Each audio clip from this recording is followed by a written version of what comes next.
안녕하십니까. 일위원 리서치입니다. 이번 주에 코엘 패션 자료 썼는데 어제 엄청 올랐더라고. 네. 바이콜 하실 때는 자료 없어서 너무 못했는데 왜 이렇게 올라갔던 거예요? 갑자기?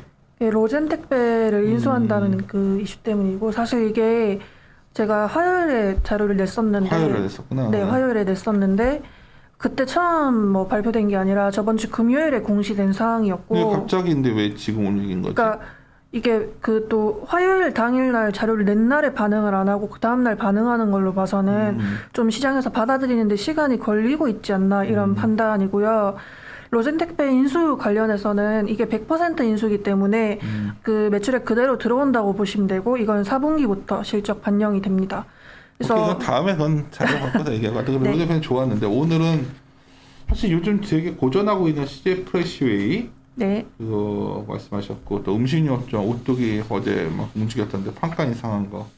CJ 프레시웨이부터 한번 들어볼까? 리오프닝 관련된 것들 아닌가 이거? 네. 그래서 CJ 프레시웨이도 2분기 실적 프리뷰 쓰는 김에 이렇게 좀 의견을 내보았습니다.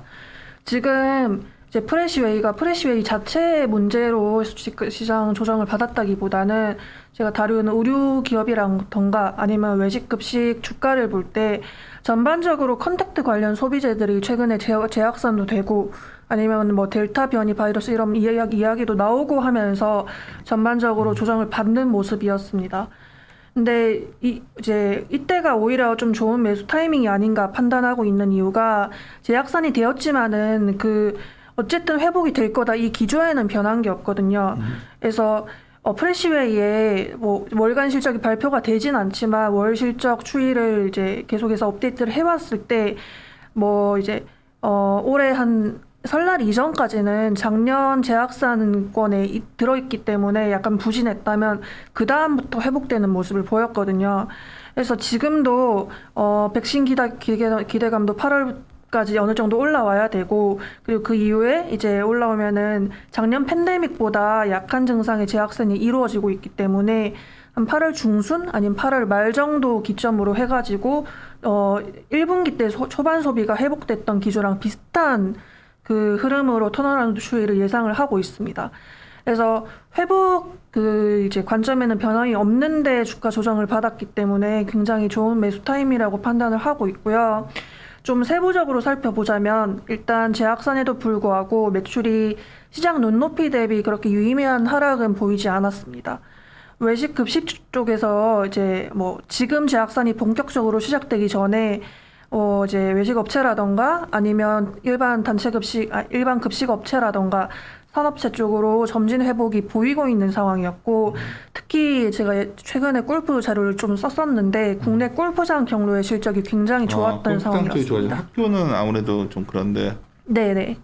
그래서 실제로 그 1분기 실적 설명 때 그 이제 그 일반 식당 대비해서 프랜차이즈 쪽이 숫자도 많이 올라오고 매출도 괜찮아지고 있다고 말씀을 드렸는데, 실제로 이제 프랜차이즈 쪽이 매출이 오히려 늘고 있는 상황이고요. 다만 방금 말씀하신 것처럼 지금 당장 시장 위축 흐름이 있기 때문에 오피스 경로라던가 지금 뭐 재택근무 이거 전환에 따라서 오피스 경로라던가 아니면 학교 급식 경로 위주의 일시적인 소폭 감소를 예상을 하고 있습니다. 그래서 이거는 2분기 실적 때 반영되는 그 이슈는 아니고요. 3분기 초반에 반영이 될 건데, 이것도 뭐 3분기 전체에 반영될 거다 이렇게 판단을 하고 있진 않아서 3분기 매출액도 그렇게까지 크게 조정을 하지 않은 상황입니다. 그리고 프레시원 쪽이 이제 아까 말씀드렸던 그 프랜차이즈랑 RS 쪽 그 수익처 경로 변화로 인해서 1분기가 좀 많이 하락을 했었는데, 이 부분 뭐 지속적으로 말씀드려왔지만 저수익처를 지속적으로 줄여서 고정비가 사라진 개념이기 때문에 매출은 줄어들어도 마진이 늘어나는 개념이라고 보시면 될 것 같습니다. 그리고 3번 도매 원료 유통 관련해서 이것도 1분기 때 설명을 드렸는데, 그 작년까지 이쪽에서 굉장히 많이 손실이 나던 이유가 그 축육 재고 그 문제였습니다. 이게 약간 남아있던 거를 1분기 때 굉장히 이제 거의 다 아니지 전부 다 그 제거를 했기 때문에 2분기부터는 정상 매출로 들어온다고 보시면 되고요. 특히 제가 프레시웨이 자료를 그러니까 올 상반기 때 처음 콜을 했을 때 단체 급식 모멘텀을 언급을 했었는데 지금 어떻게 진행되고 있냐 이거를 좀 업데이트를 해보니까 신규 계약 추가분이 상당히 진행이 된 상황입니다. 많이 진행이 된 건 아니지만 최근에 들어간 3개 대형 신규 계약 예상 합산 연간 규모는 140억에서 160억 가량으로 파악되고 있습니다. 그래서 이제 향후에 얼마나 지금 물량 나올 게 남아 있느냐 이렇게 업데이트를 해보았을 때 3분기보다는 4분기 때 좀 나올 게 남아 있다고 들었는데 이게 재학생 때문에 3분기 때 줄어들었다, 밀렸다 이게 아니라 원래 3분기 때 예정이 많이 없었다고 하더라고요. 그래서 이제 그냥도 140억, 160억 이게 뭐 올해 당장 붙진 않겠지만 그냥도 매출이 좀 붙어주는 상황이지만 4분기 때 추가 모멘텀을 더 기대해 볼 수 있다라고 판단을 하고 있고요. 실제로 그 2페이지 추정치를 보시면 뭐 22년 기준으로 단체 급식 그 시장을 520억 5,200 정도로 잡아놨는데 여기서 조금 더 붙는다고 보시면 될 것 같아요.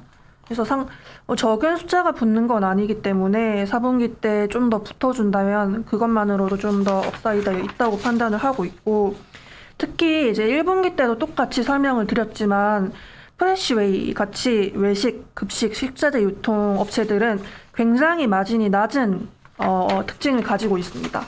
그래서 그 OPM 영업이익률을 추이 보시면 굉장히 마진이 얇은 걸 볼 수가 있는데 이런 식으로 마진이 얇은 업체들은 GPM이 구조적으로 올라오냐를 향후에 장기적으로 상승한 요인인지 아닌 요인인지 그거 위주로 보고 있는데요. 그림 1번에 보시다시피 이제 코로나 이전보다도 오히려 매출 총이익률이 많이 늘어난 상황이고 1분기보다 2분기가 GPM이 좀 더 늘어난 상황으로 이제 파악을 하고 있기 때문에 향후 GPM 추정치, OPM 추정치를 모두 상향을 한 상황입니다. 그래서 제가 기존 2분기 영업이익 추정치가 100억대 정도였는데 지금 130억대로 20억 정도 올린 상황입니다. 근데 이제 그건 알겠는데 그래도 코로나가 좀 약간 아직까지 진정 안 되고 있으면 주가가 이렇게 막 바로 돌아서기 만만치 않지 않을까? 그러니까 지금 당장 바로 돌아서기는 아무래도 센티먼트 문제도 있고 하니까 좀 어려울 건데 어차피 나중에 실적으로 보여줄 기업이고 그리고 리오프닝 아니면 컨택트주에 확실히 들어가는 기업이고 하니까 저는 계속 긍정적으로 보고 이번 있습니다. 기회를 잘 활용해서 주식을 살 기회를 잘 봐야 되는 기업이네요. 오케이. 라면은 사실 관심들 많았는데 어제 굉장히 환영하는 것 같은데 어때요? 어제 분위기 굉장히 좋았었어요. 어느 정도 판가 인상의 폭이 네. 굉장히 오랫동안 안 올린 걸로 알고 있는데 네. 또 뭔가 기업 이익 측면에서 상당히 그 긍정적인 부분이 있나요? 그래서 네. 그러니까 긍정적인 요인인 건 맞고 다만 좀 뭐 세부적으로 보면은 이제 이만큼 올렸을 때 실적 자체에 엄청나게 큰 모멘텀이 붙는 거다 이런 개념은 아니고요. 다만 이게 라면을 인상했다는 그 의미 자체를 좀 음식료 업체 투자자분들이 원래 좀 예민하게 받아들이던 부분이었습니다. 그래서 국내 음식료 기업들이 작년 하반기부터 곡물가가 많이 올라가면서 판가를 굉장히 많이 올렸었고 오뚜기 같은 경우도 이거 8월 2일 기점으로 라면 올리기 전에 굉장히 많이 조금씩 많이 올렸던 상황이었는데 특히 이번에 오뚜기 라면이 왜 뭐 특별하게 의미를 가지느냐라고 하면은 라면이랑 가치 자체가 이제 서민식품으로 간주가 되기 때문에 기재부 같은 데서도 가격 관리 좀 한다고 하더라고요. 그래서 가격을 마음대로 뭐 올리기도 힘든 품목이고 이거 이제 서민 음식으로 간주된 대표적 음식이다 보니까 뭐 항상 뉴스 같은 데서 좀 더 다른 품목보다 많이 다루는 그런 업체입니다. 그래서 이제 이런 음식 그 라면 기업들의 센티먼트 자체에 많이 영향을 준다고 보시면 될 것 같고요. 특히 오뚜기가 오랜 시간 동안 라면 판가를 인상시키지 않아 왔었기 때문에 삼양식품이라던가 농심 이런 다른 기업들도 오랜 기간 동안 그 이제 인상을 못 시켰던 기간이 있었습니다. 그래서 농심 같은 경우는 2016년 말에 올렸기 때문에 5년 전이라고 보시면 되고 그리고 삼양식품은 2017년 5월에 올렸기 때문에 4년 전쯤이라고 보시면 될 것 같은데요. 그때가 이제 이 두 개 기업의 마지막 인상이었고 오뚜기는 13년 전이기 때문에 이제 뭐 올릴 때가 된 것도 많고 그리고 곡물가가 오른 것도 맞고 또 이제 음식료 기업들 같은 경우는 사실 최저임금 인상권에 대해서 좀 많이 영향을 받습니다. 근데 이제 얼마 전에 22년 최저임금 인상이 좀 발표가 됐죠. 그래서 그런 인건비 측면에서도 약간 뭐 분위기 안 좋은 상황이었는데 그때 이렇게 주요 품목이 판가 인상을 해주니까 좀 더 뭐 라면 기업들뿐만 아니라 전반적인 음식료 가격 그 기업들이 가격 굉장히 주가가 좋았었고요. 그래서 언제쯤 실제로 반영되느냐 이거는 사실 좀 레깅이 되는 면이 있습니다. 이거를 저는 이제 곡물가랑 판가 그러니까 두 가지 측면에서 생각을 좀 해보고 있는데 일단 원가에 반영되는 곡물가 이게 이제 곡물가 같은 경우는 지금 좀 팍 튀었는데 전반적으로 둔화가 되는 상황이잖아요. 곡물가가 이게 언제쯤 뭐 내려간 게 반영되느냐 라고 하면은 이것도 3개월에서 6개월 정도 레깅 돼서 반영이 되고요. 그리고 판가 같은 경우도 이건 CJ 제일제당 자료에서 한번 설명을 드렸었는데 판가도 실제로 그 판가 인상된 걸로 매출이 들어오기까지는 3개월에서 6개월 정도 레깅 된다고 보시면 될 것 같습니다.